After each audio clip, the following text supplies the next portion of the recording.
अस्सलामुअलैकुम स्टूडेंट्स आज हम लोग जो है वो अपना नेक्स्ट टॉपिक करेंगे जो कि है मोमेंटम। 3.6 आपकी सिलेबस के अंदर ये टॉपिक है मोमेंटम। तो बेसिकली स्टूडेंट्स मोमेंटम क्या चीज़ है? हम लोग थोड़ी सी डेली लाइफ एग्जांपल्स लेते हैं। लाइक आपके पास एक क्रिकेट हार्ड बॉल जो होती है और दूसरी एक tennis ball.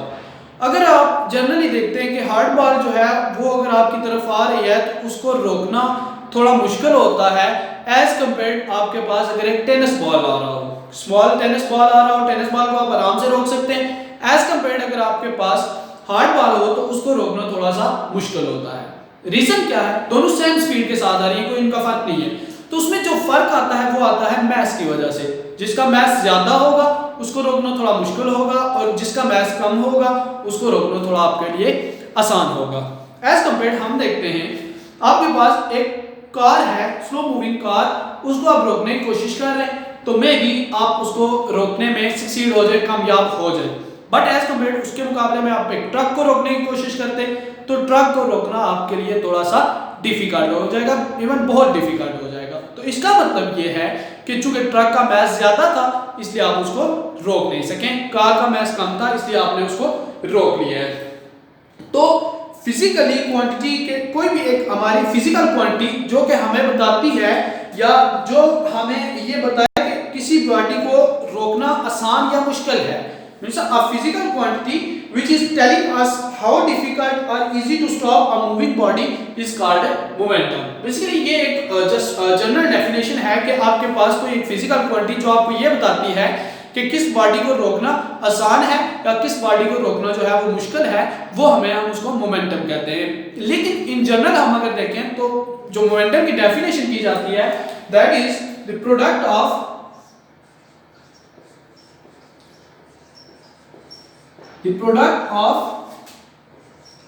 mass and velocity is called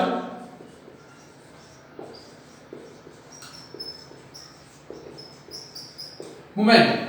कोई भी एक बॉडी है वो मूव कर रहा है तो मूव करते हुए लेट्स से हम ले लेते हैं एक बॉडी स्मॉल छोटा सा एक मैस है हमारे, एक तो इसका मैस होगा और दूसरा जब ये मूव करता है तो किसी एक वेलोसिटी किसी एक स्पीड के साथ मूव करता है। तो ये जो मैस और वेलोसिटी का प्रोडक्ट होता है that is called the momentum. ये मींस आपके पास मोमेंटम जो है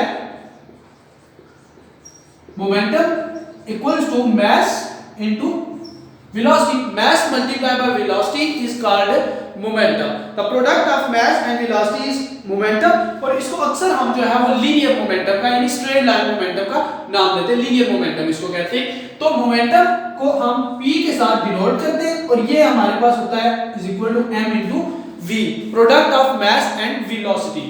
तो अगर यहां से देखें तो हमारे पास मोमेंटम के लिए कुछ एक इसकी हमारे पास जो है वो यूनिट होना चाहिए, कुछ इसका जो है वो हमें बताना चाहिए कि ये स्केलर है या वेक्टर है। वेलोसिटी हमेशा किसी डायरेक्शन में होती है तो डायरेक्शन b, मोमेंटम बताने के लिए हमें उसकी डायरेक्शन b बतानी पड़ती है। इसका मतलब है कि जो मोमेंटम है मोमेंटम एक वेक्टर क्वांटिटी है, ठीक है जी। मोमेंटम क्या है हमारे पास एक वेक्टर क्वांटिटी है। इसका यूनिट लिखना है तो यूनिट लिखने का एक आसान सा आपको तरीका बताता हूं कि हमारे पास हमेशा देखना चाहिए उसके अंदर जो टर्म्स हैं उनका बेस यूनिट क्या बनते हैं। मसलन हमारे पास यहाँ पे मैस है तो मैस का बेस यूनिट आपको पता होना चाहिए। मैस का जो यूनिट होता है वो क्या होता है? केजी होता है। वेलोसिटी है तो वेलोसिटी का यूनिट जो होता है वो मीटर पर सेकंड होता है। ये सेकंड चैप्टर के अंदर हम लोग चीजें देख चुके हैं, फर्स्ट चैप्टर के अंदर देख चुके हैं यूनिट क्या होते हैं, ठीक है जी। तो यहां से अगर देखें तो p मोमेंटम का जो यूनिट होगा मैस का यूनिट किलोग्राम और वेलोसिटी का मीटर पर सेकंड। तो मैस मोमेंटम का यूनिट जो है वो किलोग्राम मीटर पर सेकंड यानी कि मीटर सेकंड इनवर्स में इसको लिखते हैं। तो मोमेंटम का यूनिट क्या होता है? किलोग्राम मीटर पर सेकंड। मोमेंटम है क्या? Product of mass and velocity, एक वेक्टर क्वांटिटी और इसका ऐसा यूनिट जो होता है वो किलोग्राम मीटर पर सेकंड होता है। मोमेंटम हमें बताता है कि किसी भी बॉडी के अंदर किसी बॉडी को जब मूव कर रहा है तो उसको रोकना कितना आसान है या कितना मुश्किल है, उसके अंदर जो हमें फर्क पता चलता है वो बेसिकली मोमेंटम की वजह से चलता है, ठीक है जी। तो मोमेंटम का जो यूनिट है वो किलोग्राम पर सेकंड भी है और इसको न्यूटन सेकंड भी जो है हम लिख सकते हैं, न्यूटन सेकंड। न्यूटन सेकंड कैसे लिख सकते हैं, ये हमने लास्ट लेक्चर में किया था कि न्यूटन जो है basically Newton is equal to होता है kilogram metre second inverse square. तो अगर हम न्यूटन यहां पे भी मल्टीप्लाई करें सेकंड के साथ और यहां पे भी kilogram metre second inverse square और यहां पे मल्टीप्लाई करें सेकंड के साथ, तो इस सेकंड की वैल्यू पावर 1 है और इसकी -2 है, तो -2 + 1 आंसर हमारे पास क्या आता है -1। मींस न्यूटन सेकंड जो है that is equal to kilogram metre second inverse. तो ये दोनों जो है वो बेसिकली एक ही चीज होते हैं। न्यूटन सेकंड लिखना या किलोग्राम मीटर पर सेकंड लिखना, ये दोनों क्या होते हैं सेम होते हैं। तो इसका मतलब मोमेंटम का जो यूनिट होता है वो किलोग्राम मीटर पर सेकंड भी होता है और इसको न्यूटन सेकंड भी हम कह सकते हैं। इसी के साथ एक छोटा सा टॉपिक है, इसी में बेसिकली आता है वो है मोमेंटम और फोर्स का आपस में ताल्लुक क्या है। मोमेंटम और फोर्स का क्या रिलेशन बनता है, हम उसको अभी देखते हैं कि वो किस तरह से हम कर सकते हैं या इन दोनों का रिलेशन आपस में क्या है। मींस हमने अभी तक पढ़ा है फोर्स को F = ma से, तो उसमें हमने देखना है कि फोर्स को हम मोमेंटम के साथ भी कर सकते हैं या नहीं कर सकते, या किस तरह से हम उसको रिलेट कर सकते हैं। ठीक है जी, तो फोर्स एंड मोमेंटम इन दोनों का आपस में क्या रिलेशन बनता है। लेट्स हम कंसीडर करते हैं कि हमारे पास एक बॉडी है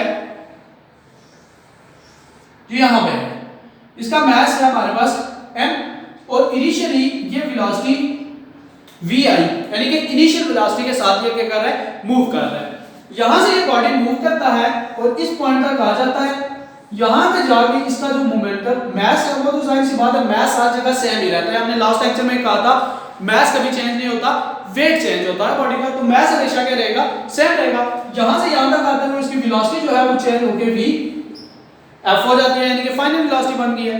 तो अब हमने देखना है कि इसका इनिशियल मोमेंटम क्या है और इसका फाइनल मोमेंटम क्या है। Momentum is a velocity change हो रही है तो मोमेंटम भी क्या होगा चेंज होगा। तो इनिशियली ये इसकी जो है वो इनिशियल स्टेज है, इनिशियल स्टेज के ऊपर मोमेंटम जो है हम लिख सकते हैं pi that is equal to mvi, क्योंकि मोमेंटम इज इक्वल टू होता है mv के। तो m ये है मास, वेलोसिटी का vi, तो mvi यानी कि ये क्या होगा हमारा इनिशियल मोमेंटम। फाइनल मोमेंटम यहां पे देखें तो फाइनली हमारा मोमेंटम जो होगा वो क्या होगा pf that is equal to mv और f। मास तो सेम है, मोमेंटम यहां पे इनिशियल वेलोसिटी की वजह से pi है और यहां पे फाइनल वेलोसिटी की वजह से pf यानी फाइनल मोमेंटम है। अगर इन दोनों का डिफरेंस निकालें, change in momentum, change in momentum means del p, और हम इसको कहते हैं क्या change in momentum that is equal to होता है फाइनल और minus initial. Final minus initial करें तो मींस क्या बनता है pf माइनस pi, ठीक है डेल p, तो del p is equal to mvf minus mvi। ये हमारे पास क्या आ जाता है चेंज इन मोमेंटम। हम इसको जो है वो इक्वेशन नंबर 1 का नाम देते हैं। तो ये हमारा क्या है momentum basically del p is equal to mvf minus mvi। अब अगर हम इसको थोड़ा सा आगे चलें, rate of change of momentum निकालना चाहें हम, तो rate of change of momentum निकालने के लिए हम इसको थोड़ा सा क्या करते हैं कि दोनों साइड के ऊपर हम t के साथ यानी डिवाइड कर देते हैं। मींस यहां पे divide by del t on both side, दोनों साइड्स के ऊपर हम क्या करेंगे इसको डेल t के साथ डिवाइड करते हैं। तो डेल t के साथ अगर डिवाइड करें, यहां पर थोड़ा सा मैं कर देता हूं उसको, अब जो है वो ताकि एक ही पेज में ये हमारे पास आ जाए। तो यहां से बनेगा डेल p, इक्वेशन 1 में देखें तो del p over del t is equal to mvf minus mvi और डिवाइडेड बाय यहां पे भी क्या है डेल t। तो डेल t और mvf दोनों के अंदर देखें m कॉमन है, तो del p over del t is equal to m into vf minus vi और डिवाइडेड बाय डेल। पूरी टर्म के अंदर से हमने क्या किया m को कॉमन ले लिया। m कॉमन लेने के बाद ये जो सारी टर्म बनती है बाय डेफिनेशन हमें पता है as we know by definition vf minus vi over del t is equal to होता है एक्सेलरेशन के। यानी कि rate of change of velocity is called acceleration. तो उस केस के ऊपर हम देखें कि ये सारे टर्म हमारे पास del p over del t is equal to m into a। ये जो सारी आपकी टर्म होगी, ये सारे टर्म, इस सारे टर्म की जगह आप सिंपली क्या लिख सकते हैं, एक्सेलरेशन।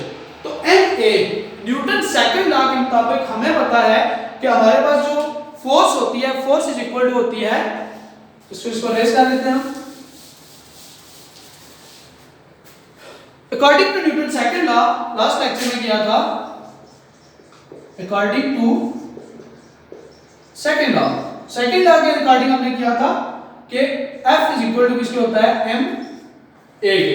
इसका मतलब है del p over del t, del p over del t is equal to किसके आ जाएगा, F।